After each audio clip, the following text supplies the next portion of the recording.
Get out of here.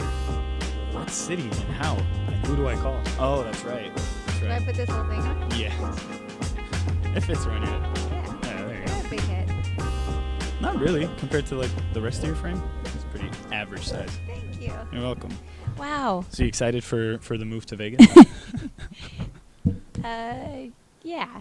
Well, I mean, you're paying $400 a month in rent. You can't I'm excited. really... I'm excited to, because I like change. Try to... This is too high. I'm really tall. You are really tall. What are you, 6'4"? I wish. No, I'm excited for change and to see how I adapt. Why Vegas? Where did that come from? My being in LA? boyfriend. Oh, that's right. Yeah. Oh, that's Moving exciting. into his house. I think they're shutting things down again, Yep. from what I'm hearing. And they're actually supposed to be maybe doing LA again, too. Yeah, no, I think Chicago is starting Monday, but I don't know if it's enforced or if it's like just a guideline that they're The allowing governor people. of Vegas was like, it's a recommended shutdown. I'm like, well, how's that working? Yeah, what does that mean? How's- Recommended shutdown. They're just like, we recommend you stay in and cancel all your We Thanksgiving. recommend that you close your business. Yeah, no one's going to do that, especially in LA. You No think one at home is like, yeah, that sounds like a really good idea. Let me put myself into debt again. Dude, I don't see that happening. I don't understand how fiscally and economically it's going to work for everything to shut down. It's not. It's Unless not. there's rent relief, then no one's going to do it. Rent relief and then that addition to the unemployment, Yeah. which was the additional 600, because I know they stopped that like 2-3 months ago, and people have been like, what do we do now? Yeah. Right? And then even if you're on unemployment, it ends in December now. Altogether? Yep. I mean, you Like have like the a big 6-month fraction of it? period, but yeah, everything ends in December. And then everything starts again in January, maybe. I hope not. I fucking hope not. I don't know how that's... I just don't see how that like Well, makes sense, how it's going to work. I mean, for my everyone. industry is Yes, let's talk about your My industry, which shows is are the dance industry. dance industry. So Do you I dance? I get down. Do you? I'm not a public dancer. I kind of dance on my own. You dance in your own? It's more of a shimmy. I'm tired. You just- Everything that's hurts. upper body. Yeah, upper body. Okay. Yeah, I used to. My whole thing with like being integrated in the nightlife is I go early and I leave early.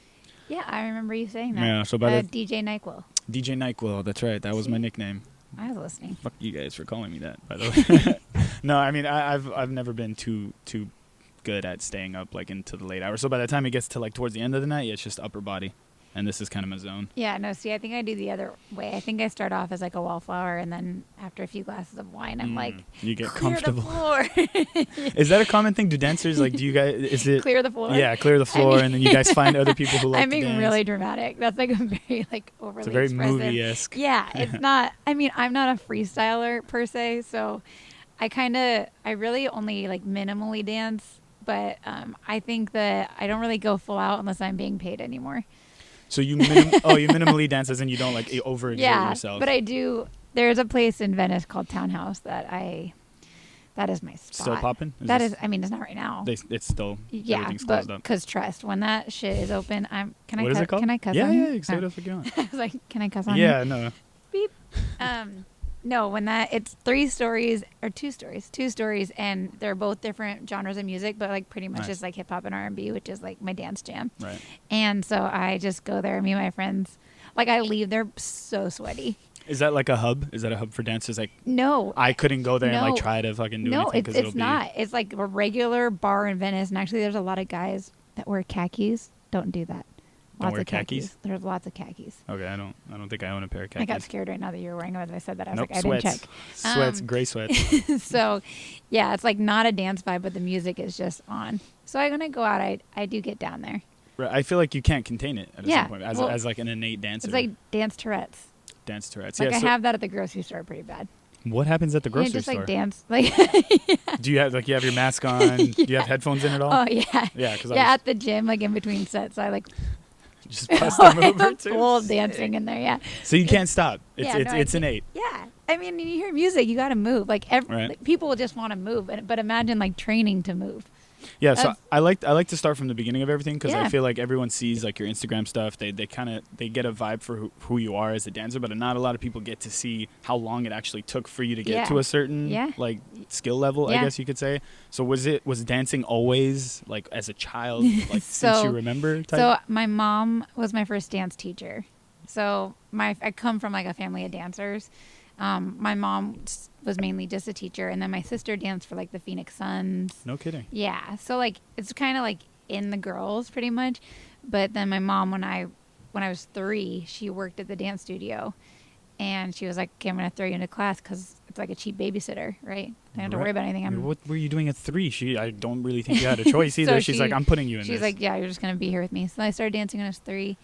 And what does that look like it's at just 3? really it's just a lot of motions and trying to figure out your body. Yeah, it's like a lot of like, here's this dot, get to this dot from one jump. Got it. And you start to teach like... Oh, so there's a slow progression for like kids at that age where you know they obviously can't do anything. There's a lot of kids that start at 3. At 3 years old. Yeah. Like a whole category of like 3 to 5. That's pretty popular. Do they're not like sectioned into like different genres? It's just like a 3-year-old dance They normally do clothes. Ballet, jazz, and tap. That's Ballet, like the jazz, and base that they'll start with. They don't normally integrate like contemporary hip hop till you're like older, because those are kind of a little bit more advanced in fundamentals. But I was dancing since I was 3, and then I started competing when I was like 8-ish. Individually? Like you go up against... So with my studio. So you pretty much like, you know, you're with your studio, and then your studio goes to a competition and you do all the dances. And then I was actually really bad. Like I was a really bad dancer. Okay. Back in the day when you were younger? Yeah, I was pretty bad. I just had a lot of energy, and I really wanted to be a good dancer. But I was like always in the back row. And then I was like, I want to be a dancer. And everybody was like, no. Absolutely not. This is not happening for you. And then I just took it seriously. Like I just like started like working my butt off. And then when I was 18, I was like, this is it. I'm going to do this. Nice. So that path from being in with a studio, and is that a common thing where they're telling people like, hey, if it's not for you, because clearly if you put in the work with anything over time, if you really care about it, you can learn to be good at something. Yeah, I think in dance, and maybe overgeneralizing, but maybe in entertainment, like for dancers, it's so heavily pushed to go to school for dance. Like you graduate high school, classically trained. Yeah, right. And then parents are like, obviously, like want my kid to be in college. Like that's a parent's dream. So for a lot of kids, they go to college and they do a dance program in school, and they also minor in business or whatever, which is pretty nice. But I guess it depends on the school you go to that meets the kind of entertainment career that you want to have. If it's commercial dance, or if it's company work, or if it's... There's so many different kinds of dance that if you go to college and train in company work, and then you come out of college, you're like, I want to be a commercial dancer. It's kind of... You didn't take the right... Yeah, it's kind of like, what, you fucking wasted all your time learning technique that you'll never use, you know? Would you recommend people that are going into dance that are, let's say, in the situation like you were, where you weren't necessarily really good at it, people are telling you you're not good, and you keep focusing on it, to go and seek like professional training, like classical training, instead of just kind of figuring it out? See, I just wanted to be versatile. Like that was my thing. I was like, I don't really know what I want to do, but I love live audiences. That was like it. I was like, I just like to perform for people. In front of people in a crowd. Yeah, I like to I always say I like to let people in on my experience. Okay. So like when I'm dancing, I'm like, I like to create or like spark emotion out of people, whether it's like happiness or sadness, whatever it is, like invite them into my world kind of. And I was like, I'd rather do that than like television. Okay. Because like television is dancing. television is so dry, right? There's no feedback, but you do get multiple takes. So there is a benefit to, and also in television and commercials, not commercial work, but commercial, there's so much more money. So people go that route, right? But I knew that I was chasing live audiences. So what are some of the directions you can go? Like if you were to say, I want to concentrate on like a live audience. Yeah. I think that the connection for dancers right now is really jaded because of social media. I think that like, I talk about this all the time when I teach. I'm like, there is this like insane addiction to instant gratification, right? That people feel, but dancers feel it so much. They see footage of dancers that have made themselves famous off of Instagram or TikTok, and then they're like, I want to do that. Right. Focus on the social media. Yeah, and it's so crazy in terms of like, well, that was never a dream for me. That wasn't even like, it still isn't. You know, I'm like, I still wanted to do all those things. So for me, when I was growing up, I'm like, I want to do commercial work and dance behind artists and be with live audiences. So I started to look for people that were doing the choreography. That was what I was after. So I was like, well, let me look up these people. Where do they go? Where do they teach? And then I started like chasing them. which I think people forget to do. They just get on their phone and think that, oh, if I post this video, so-and-so is going to hire me.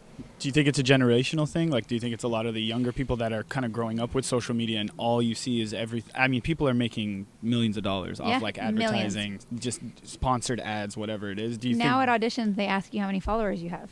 What? Yeah. In dance? Mm-hmm. Oh, yeah. Because I guess that kind of, damn. Yeah. It's pretty crazy. That's weird. Yeah, but I tell people, too, I'm like, the people that I still look up to as a dancer, they don't have like a huge mass following because they are so busy working. They're too busy working to give a shit. Yeah, to focus on that. About creating content for their page, like content for your page. And I'm not degrading that route, but it's just those don't line up. Yeah. You know, you can't be like, you can't. It's rare to be like, oh, I want to dance for Beyonce, but I'm so busy focusing on my social media. Yeah, the priorities kind of aren't in line. Because you're making yourself your own star. Right. They're making themselves into their own stars. So Beyonce isn't going to want to hire people that are trying to outshine and lip sync behind her. And, you know, I'm just using her as an example. I don't know that personally. But I think that there's like a really bizarre disconnect between getting from a studio dancer to becoming a professional dancer. Where do you think the social media and kind of how people see other people making it has to do with that? Like, if they want to be a studio dancer, do you think they kind of focus less on putting their stuff out because it's not the main priority? So I think that for me, it's a really healthy tool as a resume. Right. It's a really healthy tool when used correctly. In the arts, in the creative arts. So for dance, I'm like, oh, you want to see, like my agent's like, send me a clip of you doing hip hop. I'm like, oh, and I send a link from my Instagram. Right. Because I'm like, great, I'll bring their traffic. It's a digital portfolio. Yeah, I'll bring their traffic there, and then they can also see that I do jazz, funk, I do contemporary, I teach, I create. Like, you know, they can see that I can do those things as opposed to me just, you know, having to be like, oh, this is all I have. Yeah. You know? Yeah. Or sending like a dance reel. You don't have to do that anymore. But I do think there's a big disconnect with the level at which it is used, if that makes sense. Yeah. Well, elaborate a little more. Where do you think it can go, or where, in your opinion, where do you think it should? Well, I like the possibility of the negative effect is because people forget that it is a resume at times. Mm-hmm. So then you have dancers post like really personal things and personal views and all these things, and I'm like, yo, you're trying to work for so and so. Yeah. It's a real small world. Somebody screenshot that, they send it to them, you're out of this game. You know what I'm saying? Or people post really inappropriate videos. I'm like, unless you want to work as that. Yeah. Don't do that. People don't, I mean, it's so easy because you can hide behind your screen and just post whatever you want. Yeah. They feel like it's a platform for them to say anything, but they don't see that other people are watching too. Like, especially if you're, again, in the creative arts and you want to get gigs, and I mean, is that what they're called in dance? Gigs? Yeah. Shows? No, I like gigs. Gigs, whatever. Sorry. They try to get gigs, and then you're going to like big companies or big, just, you want to get sponsored, and brands, then they see big brands, and then they see stuff like that, and then it kind of works to your disadvantage. And too, like people, I'm in my 30s, you know, it's like people that post those things and then go for a Disney job. I'm like, Disney's gonna see this. The first place they look now is online. What is your online? What are you and sharing? They're gonna be like, oh, we can't hire A, B, and C because kids are gonna go to them, and then they're gonna see this. Absolutely. And now we've created this really, you know, negative circle of effects within that one hire. You know, at some point it's going to come back to your social media, because especially if you're going to be promoting someone else's stuff, where are people going to go to look to find you on social, especially Instagram, Facebook, stuff like that? Yeah. Do you try to like carefully curate what you share, how you? Yeah. I am like pretty big on like advocating me being grown enough to be like a woman, which is pretty recent in terms of like the things that I would post. Because for a while I was like, oh, I teach so many kids, because I teach so many kids. And do you have to do it digitally now, or are you starting to do some in person? So I do some in person. I travel because other states are open. They are. Like Texas and Louisiana are pretty lit. Nice. You know?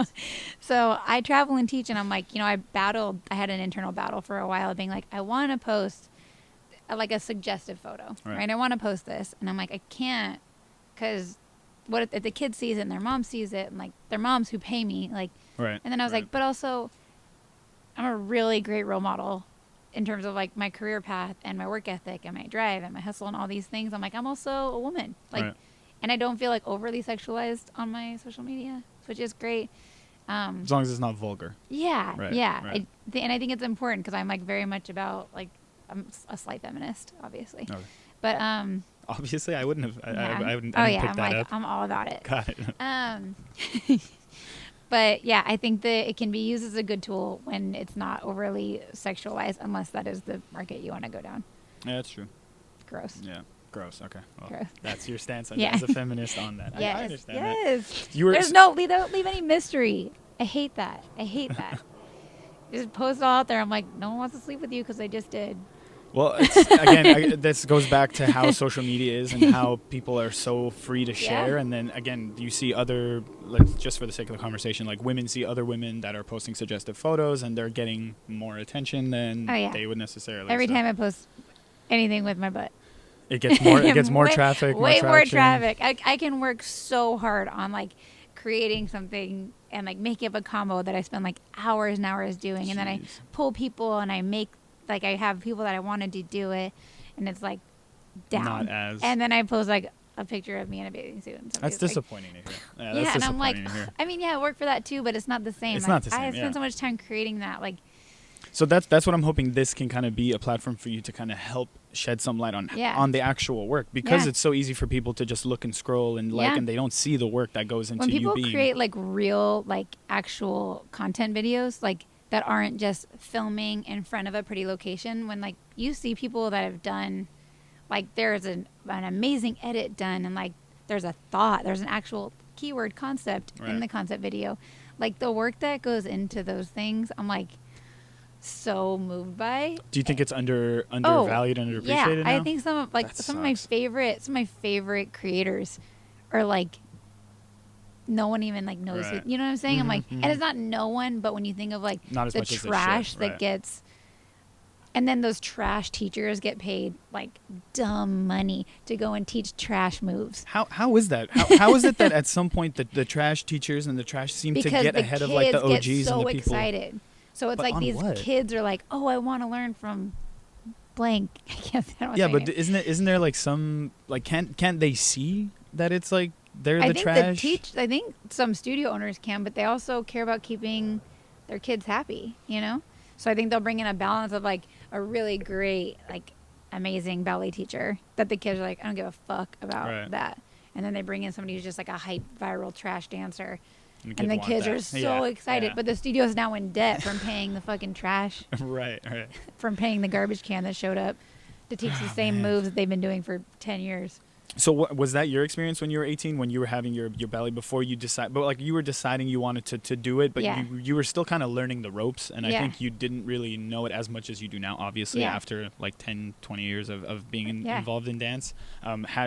Was that the case when you were going through the motions? Were you able to like notice that some teachers were more trash than others, or? Yeah, I was actually like I had a really great like when I was 16 to 18, I was starting to get like some hype in Arizona. You know, like I started to win awards on the weekends and whatever, and like I kind of just like so head down in the game that I was just like, well, I was like, oh, that's cool, I gotta get back to work. Right. Oh, that's cool. Like I was just always that kid, and then.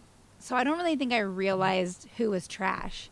Do you know what I'm saying? Like, I would just like take it and like take what I liked from it and then move on. Like I wasn't so affected to be like, oh, that was actually horrible moves. Right. it wasn't bugging you on the spot. You were just taking it and keeping what you liked. Yeah, and now as a teacher. Yeah, you're not gonna take the bullshit. Yeah, now as a teacher, I'm like, what? Like, there's like this. I don't know if I should even bring it up, but right now in the industry, there's so many. People coming out about like sexual assaults that have been going on from like people of power in the industry, specifically male dominated. And it's crazy to see how some of these people are so high up. Like they own so many chains and are millionaires and are all these things, and they hire so many amazing teachers, and then you find out that they were like giving young girls keys to their room. Jesus. So there's like all this shit that's going on, and then I'm like, after I find that out, I'm like, nobody can go back there. Do you know what I'm saying? Right. I'm like, nobody can go back. But then you see online, they're like, having our first event sold out. I'm like, this is why it happens. Like, this is exactly how this shit happens in the entertainment industry specifically, where there's these people of power that manipulate their power and that can buy their continued careers, and nobody gives a shit, and it's brushed under the rug within a week. And I'm like, did we forget? Yeah, their place of power and how they seem to like not pay off people, but they just almost feel like they can't be touched. And Yeah, and especially in dance, it's like you going after girls who are dancing in leotards all day, and you're sitting there now. When I see these people, I'm like, you fucking crazy. Right, like right. you're fucking crazy. They still have like careers in the industry. Oh yeah. I mean, I'm involved more with like the Can house I say music. anything on Yeah, here? anything. Okay, so This is your episode. Whatever the fuck you want. there is a dancer who accidentally posted himself jerking off on his Instagram. Accidentally Yes, posted it? he posted it on his story, and he didn't realize it was on his story. Ooh. And yeah, That's a weird video. Was he doing recording? Anyway. yeah, it was all weird. Right. But after that, like, series of really unfortunate events happened. There was obviously an accident. Anyway, a lot of kids saw it, and parents are really upset because As they should be. yeah, Right. and he didn't get asked back for a year, and then now he is coming back, and I'm like, I understand it was an accident. Like, I get it. It's fine. Like, I'm an adult. It's fine to me. But these kids saw it. Yeah. You can't take that back. Can't take it back. And I'm so sorry for it. Like, I adore him. Like, I know him. And I'm like, I would never want my career to shatter on an accident. Like, my heart feels for him. But the scheme of it is that these kids saw it. And if I was a parent, I'd be like, You're done with that. Yeah, done with that. Yeah. You've seen him in ways you shouldn't see him. I can't put you back in a fucking room with him. Yeah, of course. I mean, again, that just speaks more volumes to be careful how I don't know how you accidentally post that. I mean, again, if it's an accident, it's sure. I think he was supposed to send it to someone directly and accidentally clicked. That's why you don't do it on social media. Don't do it on social media. Guys. Rookies. Anyway, I don't know. It sucks. I'm more involved with the house music industry, and in the last what do you do with house music? I host my own house music shows. So my collective books the artists. We do the marketing, just pretty much warehouse stuff. Totally legal. Everything's legal. It's not. Warehouse stuff, bars, mini festivals, that kind of thing. And in the last do you like house music, or I you do. just happen to work? No, I love it. I love house music. Again, how do you not dance? I do dance. Yeah, but my dance skill set is not as you just shimmy expansive. to house music. I mean, there's a lot of whatever. There's a lot of this going on. Oh, no. No. Yeah, no. There's no choreographed steps that it's just one. I'm just standing, and then everything just kind of happens. It's not that bad. It's not that bad. But it could use some work. Okay. I used to do the worm in middle school dances, so I have some break dancing experience. Could you still do the worm? Ooh, probably. It would hurt a lot. I'm brittle now as I've aged. There should be an episode where you try to do the worm. I'll just do it I'll do it off camera. We'll take a poll. Yes, take a poll, please. If you would like to see me do the worm, comment in the comment section. Can you imagine if it blew up? Yeah, I'd do the fucking worm if it blew up, just for the people. But anyway, we're digressing. We're digressing. It's you hate to see it because in the last year in this industry, it's come out where people in higher power, bigger DJs are getting exposed for taking advantage of men and women in the industry. Yeah, and you can't just get away with things like that. But I hate to hear, again, you don't want to see someone's career get completely shot, especially if it's something like a mistake. But to come back is not. You got to rebuild everything. You have to come out with a whole PR move. When I saw this whole thing, I was like, did you see the video? Yeah. Okay. I screen recorded it. You screen recorded it. I don't need it. Don't need to share it. No, I'm not going Yeah, no, I did not ask for that. No, but I think that it's sad when things get so much weight and then how quickly it dissipates. It's fuck, gross, you're disgusting, you're canceled. Right. We're in cancel culture. Right, absolutely. So cancel, and then all of a sudden it's they just find something new. And then 2 days later you're like, hello? Hello. Well, think about it. In a time of like overstimulation, so much news, so the many attention posts. span of It's everybody. like this. It comes and goes. Like now, everybody was thinking about the election and Trump and stuff. So everything that happened like right before it is an afterthought. Yep. And then when you revisit it, it doesn't hold the same weight because, you know, you have other stuff that you're worrying about. So just to have something like that, and then to get a career pretty much canceled, let's say for a year in this case, and then to come back. He can kind of like inch his way back in, but you got to play the waters like walk on eggshells. I would have done real estate. Real estate? I mean, I don't No, know I just right mean, now. I just mean, no, I just mean like I would have done like sharp left, Yeah. like fucking, I'm out. Well, you don't have to worry about that because you curate your page. You're very Yeah. careful. You only send stuff to your boyfriend in Yes. private. Well, he sees it in person, but whatever. So where did your experience as like I'm starting to get good at this now that I dedicated myself to it and I want to be a dancer? Where was that shift where you're like, hey, I'm not shitty like everyone was saying before? I think. Not that you were shitty. But I know I was shitty. Okay, you were shitty. I was just hyper. Got it. Story of my life. So I was 14 and I told my parents I wanted to be a dancer, like out loud. I was like, I want to be a dancer, and my parents cried, like actually cried, because they were like, "You're smart. Right. I did good in school." It's the older generation. They don't see the appeal of the creative Well, arts. I think my mom was just like a struggling dance teacher. So she didn't want you to have to do. Yeah, it, I think right? they were both understand like, "No, you like to argue. Do something else." Yeah. Like, Be a lawyer. Yeah. That was the dream for them. Right. And then I was like, I want to be a dancer, and they're like, well, you got to get good. And so I worked really hard for 2 years, and then when I was 16, I was like, I could do this. And then my family set a list of goals for me, and it was like, okay, well, you need to win a regional title, you need to win a national title, you need to assist somebody really important, and you need to get your own agent. That's awesome. And That's good. Like, you have that support system. I was like, okay. Yeah. And I think they kind of said it in slightly, the bar super high. Yeah, and I think slightly they were both. I think my sister believed I could do it, but I think my mom was like, "This bitch is not gonna do it." Just to kind of set that. Yeah, there, she was like, "Let me get it out of her reach." Yeah. And I was like, and "Okay." Then, And then my senior year, I won every single weekend regional title. I won nationals. I assisted for like 3 really amazing people for a convention, and then I didn't even have to look for an agent. They found me. I had an agency come up to me, and they're like, it's like when you're in sports, like Yeah. if you become all-star athlete, you don't need scouts are going to find you. Yeah. So I'm an all-star athlete. Were they seeing you at like yeah, you are. I am. Yeah, if you're winning all those titles, you're an all-star No, athlete. when people ask what I do, I'm like, I'm an athlete. That's Hell what yeah. I do. I mean, dude, the energy it takes. Again, I don't have that energy or Yeah. I can't imagine. So when they started scouting you, and were you still not professionally like classically trained? Were you still kind So of? I did ballet growing up. I hated it. I have flat feet, and I was a runner. I mean, I'm wearing heels. Well, I don't know. I don't even know what the difference looks like. And I was a runner. I ran track and cross country. So like I was never like super flexible, and like I wasn't like I was just a powerhouse. Like that was my thing. And I was a performer, I was an entertainer, and so I was technically trained, but like not good. It was like I was in class. I was trying. I tried really hard. What is explain that to me? Like when you went from 16 to 18, right? Or 13 to 16 when you said you told your parents you're going to do it, and then you like worked your ass off. Yeah. How does one like do that in dance? I pretty much like you work on like the body rolls, like you have like Yes, the physically body work on, you know what I mean? Like rolls. I Yes. feel whatever. That's my knowledge of dance. It's all body roll and sideways.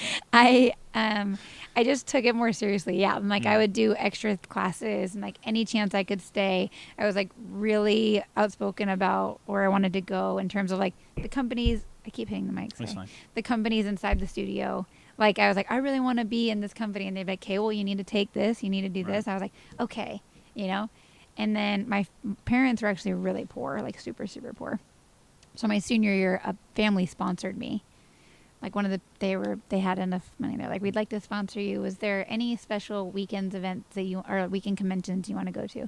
I was like, all of them. Yeah. I'm like, I will literally. I was like, I'll literally go to all of them. So I ran every day. I would go to school. I would run track and cross country after, and if I needed to, I'd do my workouts in the morning, and then I would go to dance for 3 to 4 hours, and then on the weekends I would go to after cross country. You'd go to dance for 3 hours with what legs? That These? sounds like I didn't do cross country, but I know in high school you were running like what 30, 40 miles. I run. Well, I mean, cross country is 3.2. You race 3.2. Shows how little I know. Yeah. But I said 30. But you race 3.2 in Arizona, it's 127 degrees. Right. So, Right. yeah. But I would go from there to, I would go from Great there at this. to Doing great. to dance, and then on the weekends do a dance convention. So I just like, Yeah, so you physically trained yourself Yeah. mentally, Yeah. and you have to actually Yeah. put in the work. And Yeah. at some point, well, one of the points that I wanted to ask is like, what's the key step from transitioning from studio dancer to professional? Because studio, Yeah. I'm assuming, is kind of raw, freestyle. Even if you're like working on some choreo, it's not as like pro. I think actually studio is so structured. Like Okay. the studio is like, you go, you know exactly what class you're taking, you learn your competitions routine, you clean your competition routines, you perform them all year long, you know. Performing for like professionally, it's like we're actually learning, you know, a number in a few days. And then we perform it. We have one day. We have one chance to do it, you know, not for like touring, but for like any award show, you know. But I think to transition from a dance studio to a professional dancer, you need to really have your head on straight, because it's a sea of rejection out here, right? You go somewhere, you're too short. I'm too edgy all the time. Too edgy. Oh yeah, too short, too edgy, whatever it is. My hair color's weird normally. It's fine. But So it's like, you know, you come ready for rejection, but you also have to do your own homework. Like you have to get on your own casting sites. You have to stay open into all of your resumes and be updated constantly. You need to reach out. You need to see what unions are hiring, what non-unions you need to do, open agency call auditions. Like, do you have to all do those it things. like, do you have to be a part of like the SAG, like how actors have to be a part of something to be able to audition? No, I mean, SAG jobs, yes, you have to, obviously. But there's SAG for dance as Yes. well. Okay. Yeah. I didn't know that. Yes. Well, dancers are in SAG. It's Right. not like, you know, we're all in the same umbrella. Oh, dancers, actors, SAG Yep, is yep. okay. Gotcha. So there, Yep. it's all encompassing. Yeah. And they get you. Really? Yeah, they get you. What is it about? What is it about them that is required? Like, why is it that you have to be? do a certain number of jobs, and then they pretty much force you to pay, or you can't do another SAG job to join. You pay to join, and then you pay quarterlies. But the great thing about SAG is it's insurance for dancers. Right. 'Cause Like you- if I'm on a you'll have job, yeah, if I'm on a job and there's nowhere to sit, if my lunch break isn't after a certain hour, if I'm You have rights. yeah, Through if I SAG. dance on a stair, I get paid extra through SAG. Because it's hazard pay. Hazard pay. Right. I'm the queen of hazard pay.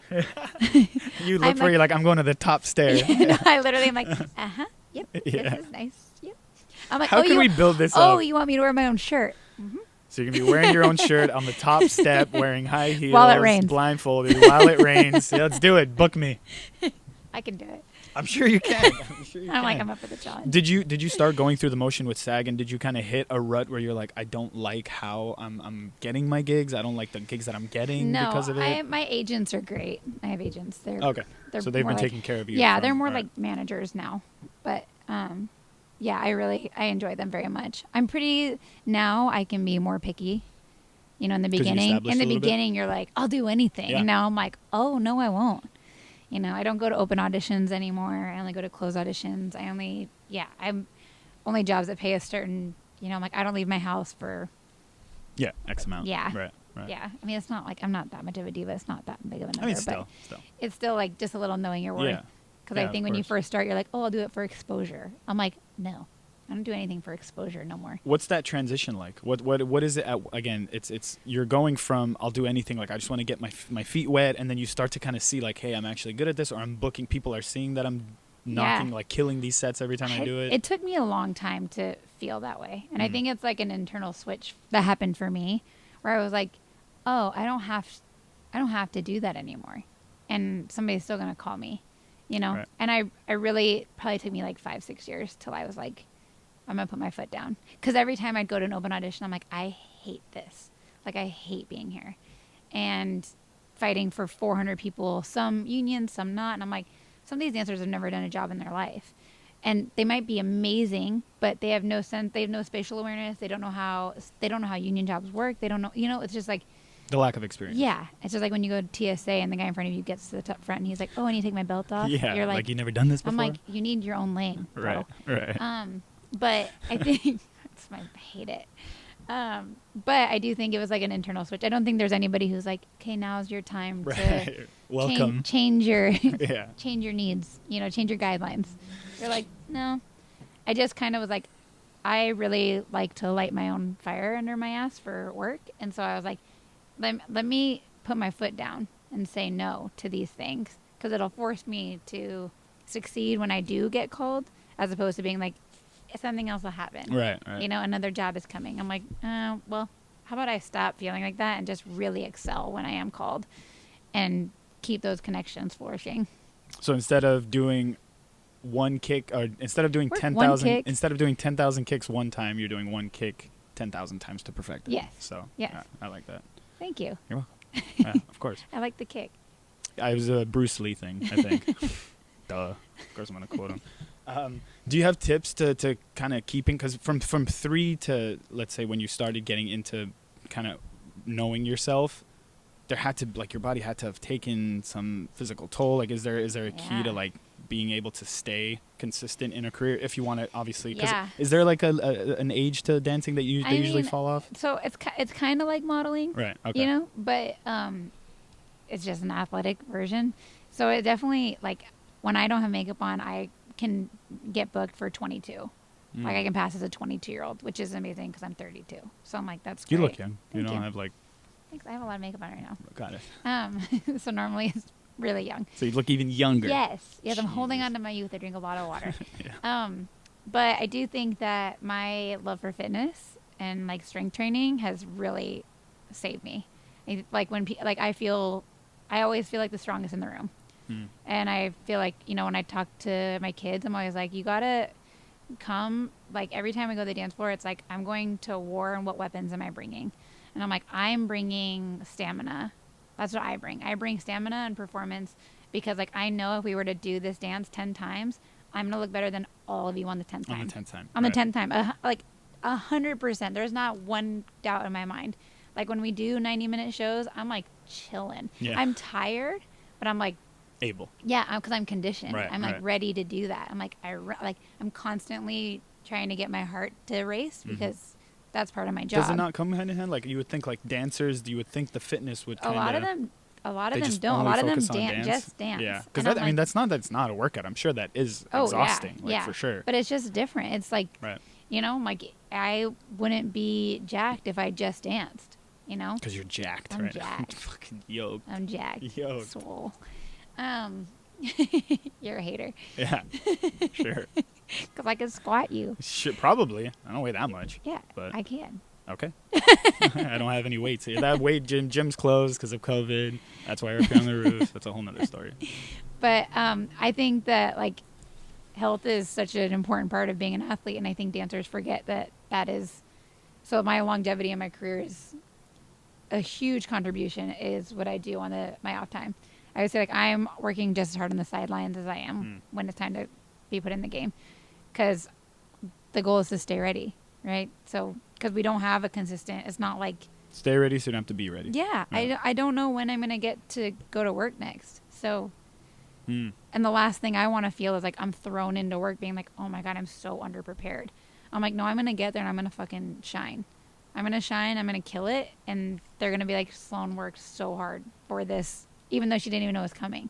Right. You know? Right. That's usually the best way to have it. Right. I had spine surgery in February. No kidding. Yeah. From dancing? I think so. Fuck. Well, I mean, you were dancing since you were 3. You haven't really given yourself a break to... Yeah, and my hair's really heavy, so I do a lot of head whips. Head whips. Okay. Ouch. How was that? But it was a lot. It was a really rough 6 months prior to. 6 months prior to the surgery? Yeah. Like pain-wise? Yeah. Oh, wow. I was pretty bad. My pain tolerance is pretty high. And so for me, it was like... to feel that way, to be like, I'm struggling, and to say it out loud, like, I'm really struggling. My sister, I was like, I'm in so much pain, and she was like, was it a herniated disc, or? Yeah, so I had 2 discs that had pushed out so far, they were pushing on my spinal cord. Wow. So they were cutting off everything to my right arm, so I was having seizures, and I lost grip strength, and, like, I was dropping things out of my hand, like, I couldn't grab cups. It was really bad. But all this to say that I had it in February, and it was supposed to be like a 6-week recovery, and, like, supposed to be in bed for 2 weeks. You can eat solid foods. And 5 days later, I was eating. I hiked Runyon. 5 days later. You're not supposed to do that. Like I had my brace on. I was like, oh my God. 5 days after surgery, the last thing I want to do is anything, let alone hiking. that was so great. That's why. But Because I that just wanted speaks to volumes. I just wanted. I was like, my mental state is so corrupt from like just taking fucking horrible ass pills all day and like feeling so like a noodle in my room. Like I just want to move my body. Like that's what I'm supposed to do to move my body. Are you able to turn it off? Do you think you have that issue where sometimes like you can't just chill or like give yourself some time to like not be away from it? Oh, I struggle very much. Yeah, I have the same thing. I struggle with like full relaxation unless I deserve it. Like if I work really hard like 6 days in a row and I do like 2 a days and I take like a million dance classes and like I've had my gallon very high octane and I've had a gallon of water a day, like then I'm like wow, you know, I'm like okay, I feel good now. But that's good. I mean, you're getting the accomplishment, you're getting the shit done first, and then as long as you can give yourself the time to like chill and enjoy a vacation, or even if it's going camping or whatever, just 2 days away, like being able to turn off is I think also equally as important as the fitness. Yeah, because the mental health of it. Yeah, I try. I'm not very good at relaxing. You're not good at it. Yeah, me neither. I'm not either. Really? Yeah. What was your first big break? Would you say like that you came? I did the 2009 VMAs with Gaga. That was the one. That was like it. Yeah. How did it work? The hiring process. Your agents got you. So I was in LA. I just moved there. So I originally, after I graduated high school, moved to the East Coast. I lived in Jersey for like 6 months, and I was going to New York all the time and auditioning, and I kept getting cut. And I was getting to the end of all these auditions. I was getting cut, and I was like, what the fuck? And I was young, and I was also in that mode of like wanting to prove everybody wrong because they were like, don't be a dancer, don't be a dancer. I'm like, I'm gonna fucking be a dancer. So I was going, and then finally I went to my agency, and I'm like, hey, my agency out in New York, and I'm like, what's happening? Like, what am I doing wrong? They're like, oh, you're short. And I was like, well, I can't fucking grow. Yeah. Like, what do you fucking mean? I can't fucking grow. So then I kept going, and then I went back to them like, I'm out dancing these people. Like, I don't understand. And they were like, yeah, you're also really edgy. And I was like, oh, I also, like, I'm, what do you mean that's who I am? Like, I'm an, really expressive person. Right. And so then I was like, fuck it, I'm going to move to LA. So I walked into my school. I went into college for like 3 months. I walked into my school. You're doing great again. Just I walked into my can't edit that out. But go for it. I walked into my school, and I walked into my counselor's office, and I was like, I'm withdrawing myself from the university. And so I took myself out of school, called my parents, and I'm like, I'm not going to school anymore. From East Coast, you realized, hey, you keep getting the shit end of the stick. I'm going to come to LA. And I was like, came to school. Yeah, I pretty much was like, it's not going to go to me. I have to go to it. Did your parents kind of give you the out to come because you're okay with school? Or you were coming out here? Or? They were so mad. Right. Everybody was so mad at me. Because I'd gone into a really good school, and I was like, fuck this shit. I'm good at something else. I was like, the thing I'm really good at has a timeline. Yeah. And so I moved to LA, and my second audition was Lady Gaga VMAs 2009. And there's 400 people in the room, and they were looking for 4. Damn. I was like, I didn't even know really who she was. Lady Gaga? At the time, it was 2009. Oh, 2009. Okay. So she is so new, and it wasn't even about like who she was. I was like, I just want to dance. Right. I just want to fucking dance.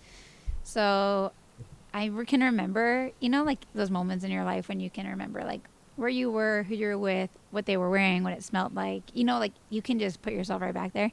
I was in my room, and at the time I had a vanity mirror like directly across. And my agency called, and they're like, what are you doing? I was like, and you could tell I was on speakerphone. Staring at myself in the mirror. I know, I was laying down. I was like, just in bed taking a nap because I love to nap. So I can't nap. Oh, I love to nap. Oh, God. I can't turn it off. Yeah. Like I can't shut off in the middle of the day for like an hour. Oh, 30 minutes. I can't do that. Good, like. I can just I can rest my eyes, but I won't fall asleep. I hate people say rest my eyes. That's a nap. No, it's not. if I can still do this at any point, there's not a nap. Can you do what? That. Oh, okay, good. Yeah, if you're closing your eyes and then you just wake up. Oh, I like that. So I was in my room, and they called, and I was like, oh, yeah, I'm just laying down. They're like, oh, well, you're busy for the rest of the week. And I was like, what? And they're like, you're busy. And I'm like, no, I'm not. Yeah. Am I missing something here? I was like, and I can remember, like, I literally sat up in my bed. I'm like, what are you saying? And they're like, oh, you booked Lady Gaga VMAs. And I just, like, not even like convulsing, just like tears. I was like, Aw. oh my God. Like I've been here I still had boxes in my living room. Like I had just moved against everybody telling me it was a fucking dumb idea. And that pretty much they were all like, you can't just leave when things don't work out. Right. And I was like, no, I know this is where I'm supposed to be. And then I booked it. And I was like, in the performance, if anybody watches it, I am the one in the wheelchair. There's a whole scene where Gaga comes forward and there's like a girl in a wheelchair. And after the performance aired, my mom was like, oh, that training, and they put you in a fucking wheelchair.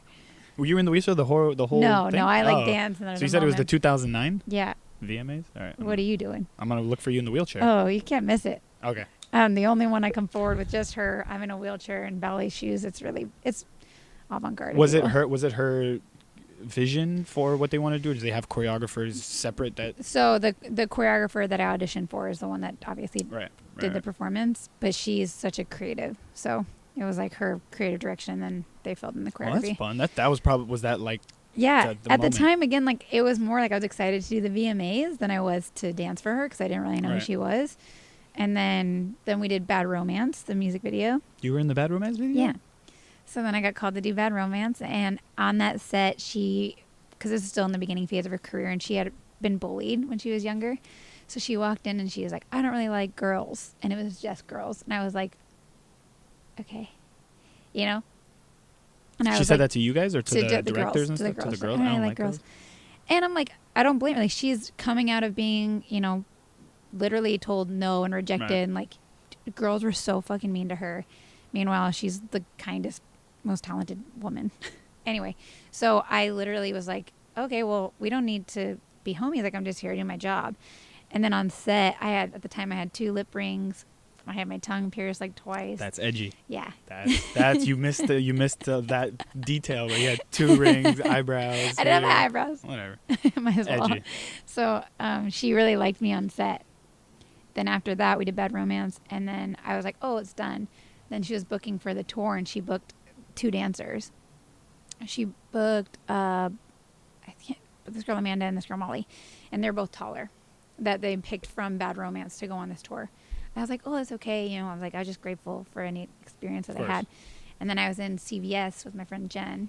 Again, you can remember where you're at. Shout out Jen. Shout out Jen Freeman. And I was literally in the store, and I was actually buying tampons. And I can remember, like, in the store holding them, and my agent had called, and he was like, oh, you're late. I'm like, for what? He's like, for rehearsal. And I'm such, like, a planner. I was like... I literally started flipping through my phone. I was like, I don't have anything right now. And he's like, you have to go to rehearsal. And he's like, it started an hour ago. I'm like, what? He's like, they want to add you to the tour. And I fell to my knees inside CVS, dropped the box, everything everywhere. I am like hands in my face, just like sobbing. I'm like, oh my God, I booked a tour. My friend Jen's like, get up, get a rehearsal. And like, that's awesome. That's a good experience. Yeah, it's like where did you guys like a full world tour? So that was in the beginning of her career. We did the Monster Ball tour. Was really like it was a small theater tour. So like we were struggling to sell out like 2,000 seats. Damn. Yeah. Gaga was at the time. Yeah. No kidding. And then during this time, she started to get so much momentum. Even after Bad Romance? Yeah, because it wasn't like people were like, oh, she's cool, but it kind of seemed like she was just like a one-off. Kind of out there. Right. I mean, I remember that time. My ex at the time was very big on the Bad Romance thing, and. Yeah, Lady Gaga wasn't like... You didn't I thought she was strange. I was like, who's this, like... I don't want to do the song, but, the Bad Romance. What? You don't want to sing it? I'm not going to sing it. You're not going to... You're not going to Uno reverse me. Come on. Go on, yes. So you were convulsing at CVS. So then everything. I went... Like, after that, kind of... Her and I just clicked. And then I've been with her ever since. So she, like... We just really got along, and she cares so much about, like, people being kind in her camp.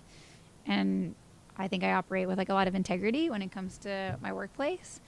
So yeah, and that kind of helps reinforce your ability to say like, I'm not going to take the bullshit stuff. Yeah. I'm not going to pay less than X amount. Yep. I mean, when you do the work 27 years in the making, it's not like you just started doing it and now you're good and you have X amount of followers. Mm-hmm. It's 27 years of work of being in pain and being told you can't do it and deciding to do it on your own and moving and trusting your gut and getting told no, and then you finally start to like see the fruits of your labor. Yeah, that was like a really beautiful way of saying everything. Thank you. Good job. Thank you. I feel I feel so seen. You are. I mean, That was really that's your story. Yeah, And so no, that was great. What's the plan for upcoming? Because I know that the world is a little different now, especially in that industry. So Yeah. what's the plan for the next, like, let's say year, if we want to not get too. Well, for me specifically, I focus on teaching for the first 6 months of the year. I'm a part of a convention, so I travel and I teach hundreds of kids that are just like the sweetest angels ever. The next generation. Yeah, Right. yeah, and I like really. It took me probably until like 3 years ago to feel like, oh, I feel like I finally am ready to teach. Like I have so much experience now that I feel ready. You don't want to feel like a fraud. Yeah, like just yeah. like those trash people from the beginning. Because they get called master teachers. And I'm like, a master? You haven't done anything. Yeah.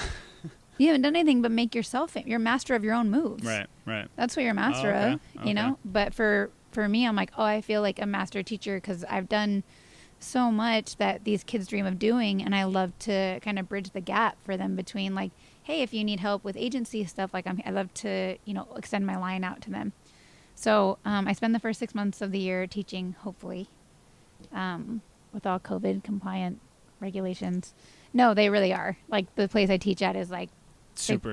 They've cut the registration down, cut like masked up the whole time. Whatever your views are, I'm like just glad to be back to work for those things. Right. Hopefully they stay. And then we're supposed to tour starting in July. For Gaga. Yeah, I don't know. So you're part of her camp now. Like it's where she goes, you go. For the most part. Ideally, yes. I mean, but yes, if you, as modest as you want to be, yes. Yeah. She's Nice. the homie. Is now that you have something like that, does that kind of keep you from wanting to maybe go look to work with Beyonce or work with someone? No, Gaga's pretty understanding. Like if I think, I mean, obviously, like if it conflicted with like a tour or something, then I wouldn't do it because like I do have a lot of loyalty to her. Right. Yeah. Right. But I think for like a one-off, I would be able to tell her, be like, hey, like I've been presented. So you guys would go to the artist that you're usually with and say like, hey, I have this opportunity, or you would because you're a good person. Lucky to have that relationship with her. Otherwise, other dancers normally no. Normally you would go to your manager or your agent and be like, hey, I'm facing this problem. I'm overbooked for these things. Can we see how we can make them both work? Or but they don't go to the artist to like. They're just like, hey, if my management can figure it out, the artist will, whatever. Yep. Yeah. Well, that's because you're a good person, and she's been good. Oh, that was my only one. That was my only one. Ooh. So she's been good to you. You've been good to her. So the loyalties are there for you to be able to go to her. Yeah. Damn, your homies with Lady Gaga. Tight. Yeah. That's nice. Bring her on the podcast next time. Tell her if she ever wants to come on. Can you imagine? She's more than welcome. No, I can't. But it would be great. I wouldn't mind. I would just be like, I would just sit there. I don't know where to start, but she's so cool. I'm sure. Yeah. I'm sure. And I'm happy for you. I'm glad you have that. And I'm glad you have at least a plan. Again, it's so complicated now because of everything, but at least there is a... Yeah, I feel really like my heart hurts for people that are not to say just dance. I wasn't going to do it, but... but like people that don't teach. Because like if you rely on solely performing, like right now there's nothing. There's not going to be anything. Yeah, there isn't even like online or even like... So I did the VMAs this year. And we did it, what month are we in? I don't even know. November. We did it a few months ago. And it was like, so the process was wild. Like I had to quarantine in a hotel. Damn. By myself, like not allowed to leave. Like that's right. I remember you were telling me about that. I am not allowed to leave the threshold of my door for 5 days. So like people had to drop food off at our door and then walk away. Like we couldn't, and people would come to our door and just swab our nose and leave. Like we were tested, I think it was like 11 times in 14 days. What? Yeah. That's how you go stir crazy. Yeah. That's how you get cabin fever. I was really lucky. I had a corner room. So I had, nice. like I was dancing. I brought my dumbbells. I worked out. I was like actually pretty thriving in it. I don't mind the being away and cut off from everything. It's just you hate to see it affect like careers, jobs, finances. Well, and some of them had 2 beds in the room and had like no room to like move. Right. I was like, oh no. But it was such an expensive process for them. Like they had to pretty much pay us for an extra 10 days of work. Damn. 20 dancers. because they were going to have you cooped and up then in the to room. pay for all the testing and all these things. I'm like, a lot of people in camps can't afford to do that. A lot of productions can't afford to host several performances that's the budget, you know? So who knows what it really looks like, you know? There's obviously rumors of like 2022 things will be normal. And I'm like, what? I think they're starting to get close to that ideally because there's a vaccine that's supposed to come out, which no, thank you on that for sure. At least for the first 4 or 5 trials, I'm okay on that. But that's the goal, is to get people the vaccine, and then you can start having people use like something on their phone where it's like, oh, I've had the COVID vaccine, so I don't have to wear my mask. I don't have to do this. Yeah. I can go work in office. Otherwise, you have to stay home or have to get tested and all that stuff. You wouldn't get the vaccine? I don't think so. Not. It's just there's too many conflicting sides, and I just don't trust the science, and I don't know the science yet, so I wouldn't do it. I'm not negating anyone else doing it. For me, I probably would not do the first 2 or 3 trials. Okay. Just to kind of see what happens in the world, like guinea pigs. Yeah. All y'all are gonna be guinea pigs for me. But I don't know. What about you? Are you up for it? Not for it? I don't know. I think I don't know. Yeah, I would just do your research. I would say at least just do the research on it, and if it comes out, because the idea of being free sounds really There's also that, because I can't work from home. Right. Like, I don't have the option that you do in terms of that. It's like, oh, if I could get back to work. I also want to go back to the gym. Yeah. I mean, again, I would say just if I totally get that, just do the research, like at least just to know what it is. I'll let you know how it goes. Yes, let me know. I will keep an eye out. I'll let you know how I feel. Perfect. Sounds good. Well, before we close up, is there anyone you wanted to shout? Any last tips? Anything you want to tell people before you sign off? I think as an entertainer, it's like really important to like remain authentic. And I think that that's like really underestimated, especially in LA. I think people come here and then they like, I always say the phrase, they get lost in the sauce. And you just see people being like, oh, so-and-so's, she looks like this, and she's working with the people I want to work with, so I must need to look like her. I'm like, no, that spot's already been filled. So, and I think that's a really poor view on LA specifically, is like people just come here and then they just start cloning themselves from people that are successful, and they literally just steal the recipe. And I'm like, that person created that recipe. I think that happens in every state, though. That's the thing with social media, is no matter where you live, you're going to see someone that's doing what you're doing, and you're like, they look like this. Sure, they're from LA, but I'm in Milwaukee, so I need to be that person of Milwaukee. Yeah. And I think just holding on to your authenticity, because I'm always like, I've never felt more like Sloan than I do right now. I love that. I love that. Well, on that, thank you for your time. I appreciate it. And thank you guys for tuning in. Wait for the worm.